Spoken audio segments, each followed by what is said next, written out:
से। मैं याद नहीं मैं भावुक हो गया। देखिए, बीते रोज कोलकाता में भोजपुरी फिल्म इंडस्ट्री की तरफ से एक अवार्ड शो कराया गया। उस अवार्ड शो में बॉलीवुड के हीरो नंबर 1 गोविंदा भी वहां पे पहुंचे हुए थे। हालांकि उस अवार्ड शो में देखा यह गया कि जो जिस अवार्ड का असली हकदार था उसे उस अवार्ड से नवाजा नहीं गया। जैसा कि आप सबको ही पता है कि भोजपुरी फिल्म इंडस्ट्री में अभी के समय में सबसे बड़ा गायक कौन है, यानी कि सबसे बेस्ट सिंगर का अवार्ड किसे मिलना चाहिए।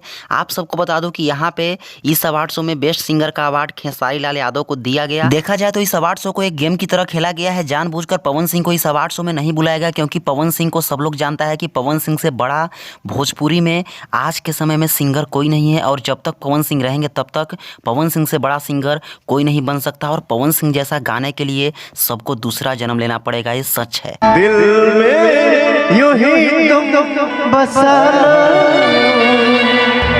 देखिए, मैंने यहाँ पे किसी भी कलाकार को छोटा या फिर नीचा नहीं दिखाया। जो रियल है, जो फैक्ट है, मैंने वही बताया। जो पूरी भोजपुरी फिल्म इंडस्ट्री को भी पता है कि पवन सिंह से बड़ा गायक अभी के समय में कोई नहीं है। वैसे आप सबकी क्या राय है, भोजपुरी का सबसे बेस्ट सिंगर कौन है और बेस्ट सिंगर का अवार्ड किसे मिलना चाहिए? कमेंट बॉक्स में कमेंट करके ज़रूर बताएं, क्योंकि आप सबकी राय सबसे बड़ी राय होती है। और इस वीडियो को लाइक करके सभी जगह शेयर कर दें ताकि सबको यह जानकारी मिल जाए। तो चलिए, धन्यवाद।